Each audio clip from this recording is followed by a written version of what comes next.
Happy Wednesday! Hey everybody, happy Wednesday. Welcome to our Raymond's Roundtable. Haven't done We're one back. of these, I know. And Brenda, you know what I'm calling this one? What the smell is that? Today we're going to do a little discussion. Brenda's going to talk about some pruning you can do right now. We're going to go over a little bit of fertilizing, and then we're going to show you all kind of plants. smelly plants for your garden. And boy, it smells good over here, Brenda, and it's not me or you. Yes, that's Hey, true. but you know what? I think we got the same outfit on we've had on for a few weeks. We need to get some new clothes. We're in the middle of our series. 6 episodes in one day. Can it be done? Yes. Yes, it can. All right, what you got, Brenda? All right, first of all, I want to talk a little bit about pruning. This is the last month to prune your evergreens. All right, last month to prune your evergreens. You want to get that done before August 1st.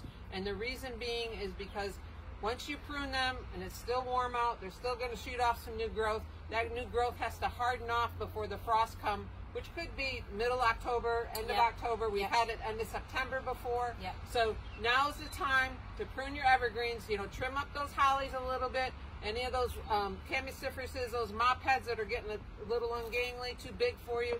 Now's the time to prune them. Do not wait, and do not, you know, you might have to be selective on what day you do it. You might have to take a day off during the week that's not raining, because you don't want to prune. You try to stay away from pruning anything when it's wet, just because that opens it up for diseases and insects, and you know, we don't need any more reason to have those little creatures around. Exactly. The other thing you can prune too is you can, if you have your Japanese maples, I always prune mine a little bit in June, a little bit in July.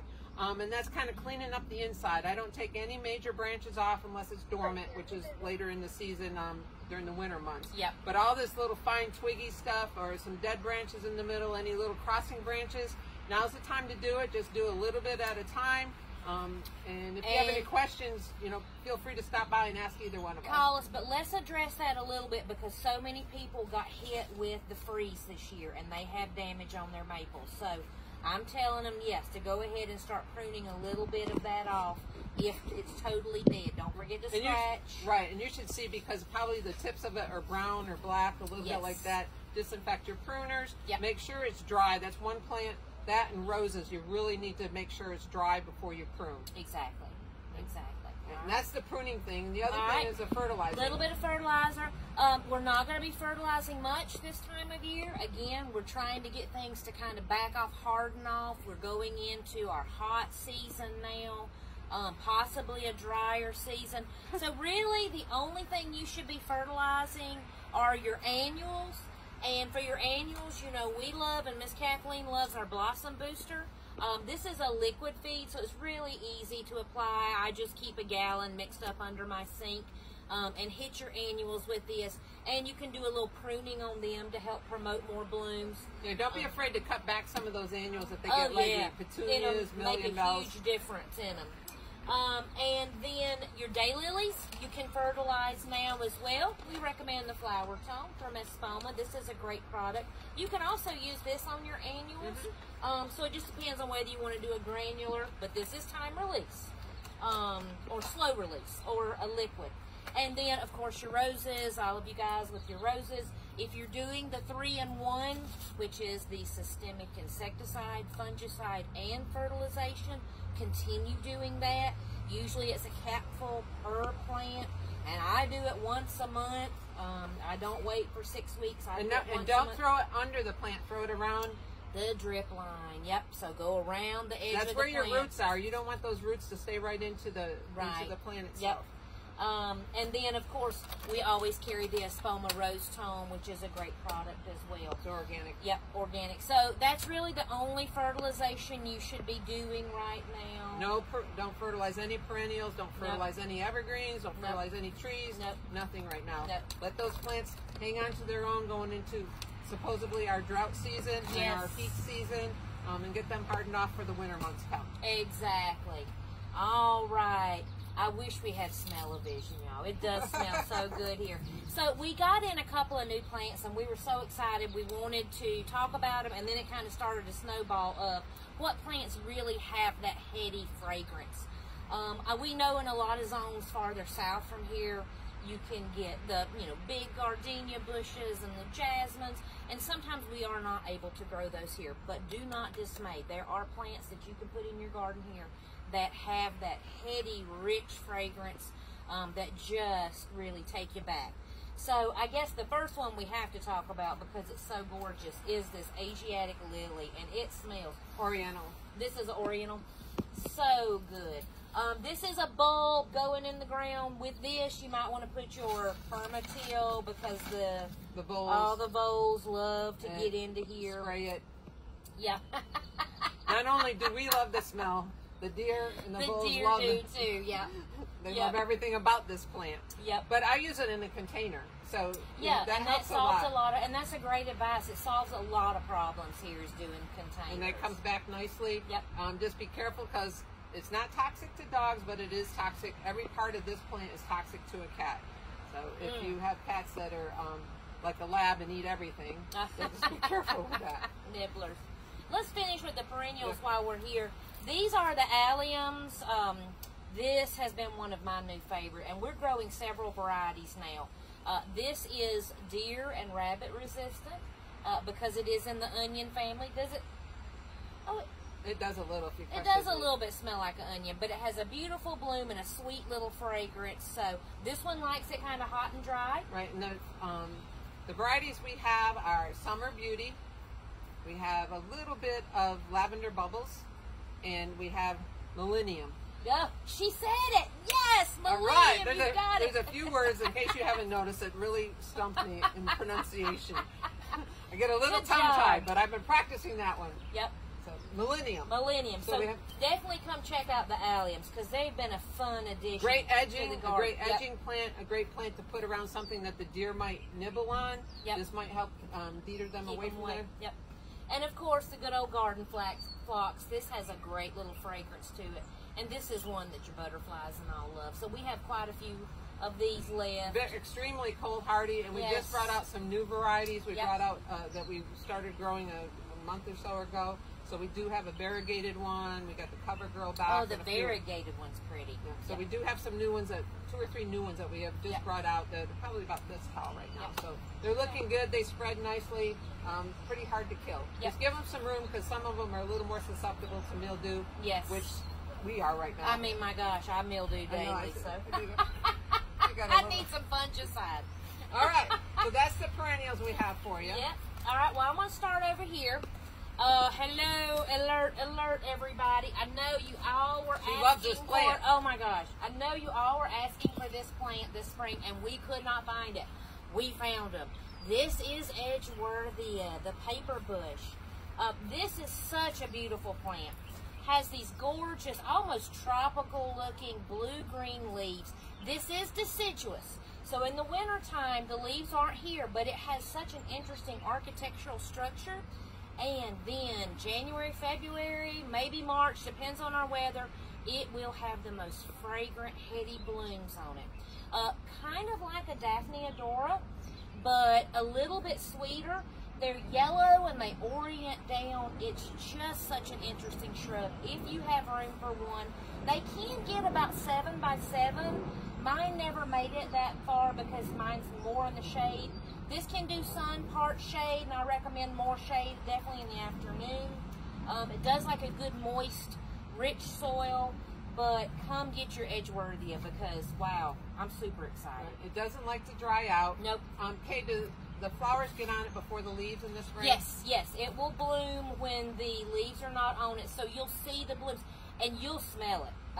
You can smell mine all over the yard and my neighborhood. And it needs a protected area. It does. It is a zone 7 to 10, so yes, I would not put it if you're high up in elevation or if you have a lot of winter wind. But I have seen it in some pretty protected areas, in some a little bit higher areas, and it did. I saw a beautiful one in Kenya that was fairly old, because it was. I think we saw the same one, because that's the one I always think of. In the 6 or front 7. of the house. No, this one was at Jan's house. Oh, up in the woods. That up in the woods, yeah. Plenty of shade in that area. At least in the summertime. In the summertime, the wintertime, there's a little bit more light, but it had to be at least 7 foot wide and 7 foot tall. Yeah, which is about 7 by 7 is about what it'll grow. So come get Edgewater with y'all. We have a few of them. They all look beautiful, yes, too. before I sell them all. Or Right. take them all to my house. So the next one we have is one of my favorites, and I use it all the time, Sarcoca. Sarcoca. There's a lot of C's in there. There are a lot of C's in Don't that ask, one. I mean, they Why try to can't spell they this. name plants anything easy? I don't know. Sweet box is its common name, and Yep. this is a hardy one for this area. There are a lot of other sweet boxes that are farther south that aren't hardy. Larger shrubs aren't hardy. This will have tiny white flowers towards the end of March, mid-March, just depending on what our temperature is and what the weather's doing that month. But extremely fragrant. When you walk out the door, you will smell it. You won't see the flowers. You'll wonder what it is, and it's this plant. Yep. It does great. It does spread by runners, as you can see in here, so it will make a nice thick cover. I have it between my sidewalk and my front porch, so it's contained there, but it just spreads out nicely. I didn't want anything too tall to get to block my view and to get up to the porch too high, up to the railing. So, and the sidewalk stops it from spreading. It's a great edging plant. Stays evergreen. I have it actually on the north side of my house, and it's done well. And it's done well. The thing that it does not want, it doesn't want afternoon sun, and especially in the wintertime too. If you give it afternoon sun, it's going to yellow out on you. All right, and it doesn't mind a little bit of moisture, but it doesn't want to be sitting in water either. All right, like I said, it's on the north side of my house, so that stays pretty. The snow stays on there in the wintertime. And it hasn't hurt it. It hasn't yellowed out on me. Hasn't had too much water because the drainage is pretty good there. We have two varieties. This is the Valley, and the Valley gets 18 to 24 inches tall. And this is the Mountain, and you'll see it's a little bit wider leaf on this one. And this one will get 2 to 3 feet tall. So great plant. I love it. Just needs a little bit of moisture. You can't put it on a hillside and expect it to do well because it's going to be too dry. Joanne has this planted around the front of her house. Right, it's a great edging plant. It really is. I really love it. You know, it's a great if you have shorter or windows that are closer to the ground or beautiful stonework you don't want to hide with big evergreen shrubs. This makes a nice accent, softens it up a little bit by your front steps. All right. All right. Next up, let's go to the land of osmanthus. Oh my goodness, she loves these too. I know. I love things that smell. All right. So first off, I'm going to start. I knew you loved me. This is, so the osmanthus, if you are from down south, you are familiar with the fragrant tea olive, which is not hardy here, unfortunately. However, you can still get that osmanthus fragrance in many different forms and sizes. So, I'll start off with this one. If you have a kid that's trying to escape their bedroom window, then plant this under the window because it will keep them out. This is Jim Porter, and these are all evergreen. And so this one will be 8 to 9 feet tall, about 6 wide. So these are appropriate even for like a hedge if you're looking for that. Osmanthus bloom in the fall, and they have little tiny white flowers. All of these do. There are some that have different colored flowers, but this will have a little white flower in the fall. We actually call it inconspicuous because you really don't see it. They kind of bloom up under the leaves, but you will smell it. And again, I have several of these, and I have people that come walking, and they're like, what is that smell in your yard? So this is Jim Porter, and then we got this one in. I'm so excited. This is Osmanthus fortunei. This one does have a little bit of a sharp leaf as well, but the mature leaf will not have the serrations on it. So, but this one, Brenda, can get 20 feet tall. So this would be so appropriate for a screen as well. And again, osmanthus like sun, but I do have some in shade because my yard is a lot of shade. So at least about half-day sun to get them to really bloom. And I've used them for foundation plantings. I also use them as screens in my yard because my house is visible from everywhere. They need a little protection from winter winds. Yeah, again, this is a zone 7. And so I wouldn't plant this up on top of a mountain in exposure, but with a little bit of protection. And my oldest one now is probably about 9 years old, so you know, it's gone through quite a few winters. And then this one is awesome, and I sell this one a lot. This is the little Party Princess. Look at these little tiny leaves. This one we think about 3 by 3. It may get a little bit bigger than that, but it's a fairly slow grower. You can see the new growth on it for the year. This one again will also have that white fragrant tea olive bloom in the fall, and this one can bloom when it's fairly young. So, you know, this plant will bloom, and I have one of these actually in a container. So in the fall... Is it wintered through the container? Yeah. Yeah, beautifully. 7 to 10. Now I have it in a little alcove. But the fall at my house is a party because it is osmanthus all the time. Every day at your house is a party. Now that you got your pool. I know I got a blow up pool, y'all. So excited. Finally. Because Christine wouldn't get me a company pool. But yes, definitely try the osmanthus if you are in an appropriate zone for it. And if you're farther south, we're just so tickled to be having these in. Right. And a common name is false holly. False holly, yeah. And a lot of people go, ooh, sticky, but honestly, it's not this that one's sticky. Not bad. No, Jim Porter's a little sticky. Yeah, he's been poking my legs off there. Okay. All right, I get off my osmanthus soapbox now. Okay. Now we have clethra. These are beautiful. Oh, I love this. This is a tremendous bush right here. I mean, yes. This is very, very full. This is clethra, and this is 16 candles. Yep. And to me, it looks like about 100 candles. This is beautiful. It's just getting ready to open up. It has a wonderful fragrance. It will sucker and spread, so it's not something you want to plant next to a pathway because it will come out onto the pathway. But also the bumblebees the bees will be all over it. And it's not really something next to a pathway if you have company coming in that are allergic to bees or afraid of bees, that type of thing. But it's fragrant, and you can smell it from a distance. It makes a great hillside plant because it does sucker and spread, so it will help with erosion control. It can take a lot of different... Way to go, Joan! All right, Joan, shout out to Joan! Hey, Joan! So this can take a lot of different soil types. Yeah, it can even also, wet soils. It can take wet soils. It can take clay soils. It also is good for sun, shade, heart shade. I usually plant it morning sun, afternoon shade, just because it can hold its moisture a little bit. If you put it on a hot, sunny bank, chances are it might get a little bit crispy on you unless you have an irrigation system going on. But it's a wonderful plant. It's also great. Once it's done blooming, it has the dried flower look going, and it holds on to it through the winter months. Sort of a grayish look to them, and very neat, tidy. It's not a leaf trap. No. The fall foliage is yellow, blooms the whole month of July. This is it's a great, very hardy plant. You can plant this anytime. Yep, and comes in a pink variety too. Right. There's one called Pink Spires. Pink, Pink Spires, maybe. Maybe. But it's a taller. It's a 5 to 6 variety, 5 to 6 foot variety, and all the blossoms are pink spiked. Yeah, and it's very, really very pretty as well. Yeah. So this one's nice. Plant this near your picnic table.